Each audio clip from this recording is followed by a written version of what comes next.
మీ పాత బంగారు నగల ఎక్స్చేంజ్ పై గ్రాముకు 150 రూపాయలు అదనంగా పొందండి. పాత నగకు మేము ఇచ్చే నగదు పోల్చి చూడండి. మార్కెట్లో కంటే లలితాలో అధిక నగదు పొందండి.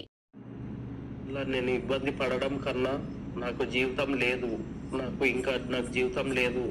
భూమి మొత్తము నాకు ఎకరన్నర భూమి దాకా, ఎకరన్నర 2 ఎకరాల భూమి దాకా అమ్ముకున్నా. నేను అమ్మి మొత్తం సగం వాళ్ళకే పెట్టిన పైసలు కూడా వాళ్ళు ఏం చేసిరో ఏం చేసుకురో తెలియదు. వాళ్ళు మొత్తం నా దగ్గర పైసలు వసూలు చేసి అంతా నన్ను లాజ్ చేసి, ఇప్పుడు నాకు పుట్టిన నా పిల్లలకి 2 పిల్లలు నాకు వాళ్ళకు భూమి లేకుండా చేసుకున్నా. నా చేతులారా నేను అమ్మాయిని నమ్మి, నేను అసలు భూమి లేకుండా ఏది లేకుండా అప్పుల పాలయ్యి వాళ్ళని నమ్మి అది చేసుకున్నా.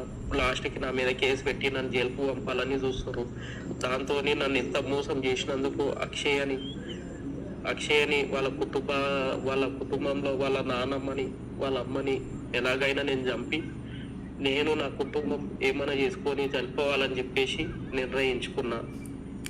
దీంట్లో నా కుటుంబంది ఎలాంటి పాత్ర లేదు. నాదొక్కటి నా సొంత నిర్ణయం నేను తీసుకొని ఈరోజు నేను ఏదైనా వాళ్ళని చేసి నేను ఏమైనా చేసుకొని చనిపోవాలని నిర్ణయించుకున్నా. దయచేసి నాకు ఇంత వరకు రావడానికి కారణం వాళ్ళ కుటుంబం మరియు వాళ్ళ మామ రాజు, సీను, సంగీత, వాళ్ళ పెద్దనాన్న కొడుకు నరి అనే అబ్బాయి. వీళ్ళు 4 కారణం నా చావుకి, వాళ్ళ చావుకి అందరికీ కారణం వీలే. కాబట్టి వీళ్ళ మీద మేము చనిపోతే వీళ్ళ మీద చర్యలు తీసుకోవాలని కోరుతున్నాను. ఇంకోటి, ఒకవేళ నేను నా కుటుంబం చనిపోతే నాకు భూమి గుట్ట లేదు కాబట్టి ఎలాంటి నా తల్లిదండ్రులకు ఉన్న భూమిలో పెట్టొద్దని నన్ను మా కుటుంబం అందరు 4 అనాథల లాగా శ్మశాన వాటికల్లో మమ్మలను కాల్ చేయాలని తెలియజేస్తున్నాను. నాకు ఎలాంటి ఫ్యామిలీ మరియు ఎవ్వరూ లేరు. నేను చేసుకున్న తప్పుకు నేను కురుస్తున్నా. నేను చేసిన తప్పుకు నేనే శిక్షించుకోవాలని నిర్ణయించుకున్నా. కానీ నన్ను ఇంతవరకు అన్యాయం చేసినందుకు నేను జీర్ణించుకోలేకపోతున్నా. కాబట్టి వాళ్ళని ఎలాగైనా హత్య చేయాలని నిర్ణయించుకున్నా. ఇలా నేను ఇబ్బంది పడడం కన్నా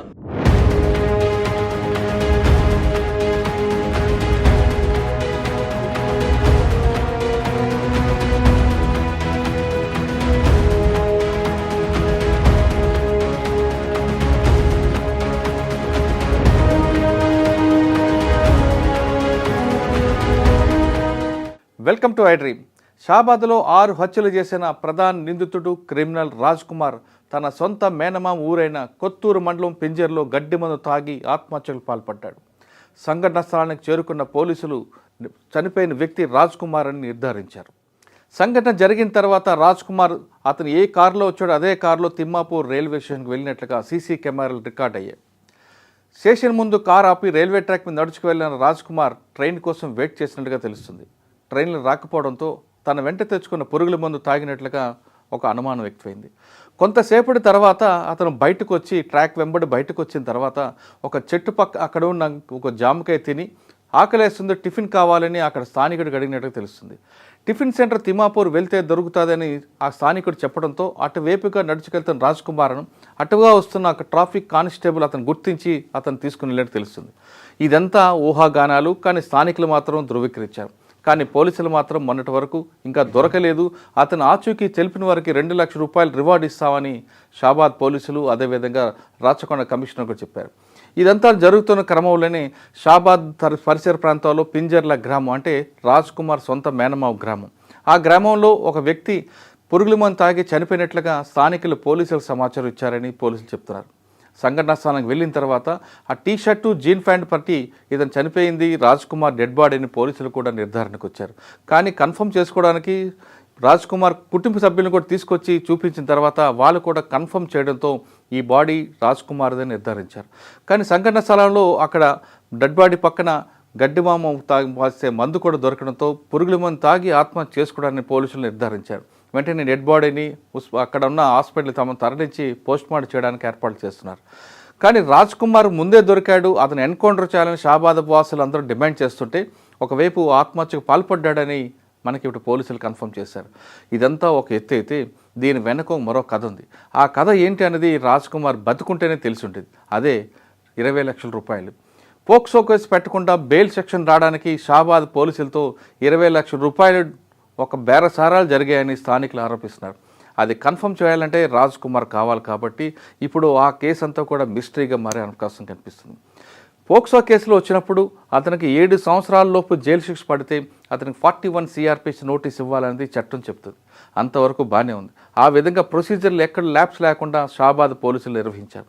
కానీ ఎవరైతే క్రిమినల్ ఉన్నాడో ఆ క్రిమినల్ హిస్టరీ తీసుకుంటే అతను నేరస్తుడని భావిస్తే ఖచ్చితంగా 7 సంవత్సరాల లోపు జైలు శిక్ష పడిన అతనికి జైలు పంపే అధికారం SHOకి ఆ రైట్స్ ఉన్నాయి. కానీ ఇక్కడ రాజ్ కుమార్ విషయంలో అది ఎందుకు పక్కదో పెట్టారు, అది ఎందుకు మైనస్ చేశారన్నది రాజ్ కుమార్ నోటీసు నోరిప్పాలి. అదేవిధంగా IO ఎవరైతే ఉన్నారో వాళ్ళు చెప్పాలి. లేదంటే ఇలాంటి కేసులు చాలా జరుగుతుంటాయి. ఇప్పుడు మనం చూస్తున్న కేసుల్లో అతనికి బెయిల్ ఇచ్చి పంపడంతో, నోటీస్ తీసుకొని పంపడంతో అతను ఒక మనిషిలో పగ పెంచుకొని ఈ విధంగా దారుణాలకు పాల్పడ్డాడు. కానీ ఇప్పుడు పోలీసులకి షాబాద్ కేసు అనేది ఒక కేస్ స్టడీగా మారుతుంది. ఖచ్చితంగా నోటీస్ ఇచ్చి పంపిన ఆ కేసు యొక్క గ్రావిటీ కానీ అతను నేరస్తుడి యొక్క నేర స్వభావం కానీ తెలుసుకున్న తర్వాత కౌన్సిలింగ్ చేయాలి. బయటకు వచ్చిన తర్వాత అతనిపై విజిలెన్స్ పెట్టబడితే ఇలాంటి సంఘటనలు రిపీట్ అవుతూనే ఉంటాయి. కాబట్టి ఖచ్చితంగా షాబాద్ కేసులో పోలీసులు కేస్ స్టడీగా తీసుకొని ఇకపై ఎటువంటి సంఘటనలు జరగకుండా ACP స్థాయి అధికారులు కూడా దీని మీద మానిటరింగ్ చేయాల్సిన అవసరం ఎంతైనా ఉంది. కానీ స్థానికులు ఆరోపిస్తున్నట్లుగా అక్కడ షాబాద్ పోలీసుల యొక్క పనితీరు, షాబాద్లో జరిగిన అవినీతి అక్రమాలపై ఉన్నత స్థాయి అధికారులు దర్యాప్తు చేస్తే అసలు నిజం బయటపడుతుంది. లేదా షాబాద్ కేసులు ఎక్కడ ఏ రాష్ట్రంలో సరే జరిగే అవకాశం ఉంటుంది. కాబట్టి ఇప్పటికైనా ఉన్నతాధికారులు కింద స్థాయి సిబ్బంది పనితీరు వాళ్ళ యొక్క దాని మీద మానిటరింగ్ చేసిన అవసరం ఎంతైనా పడింది. ఇదంతా జరిగి పక్కన పెడితే షాబాద్ ప్రజలు మాత్రం ఊపిరి పీల్చుకున్నారు. ఎందుకంటే రాజ్ కుమార్ బతుకు ఉంటే తిరిగి బయటకు వచ్చి ఎవరి మీద దాడి చేస్తాడో అనేది వాళ్ళు ప్రాణ భయంతో ఉన్నారు.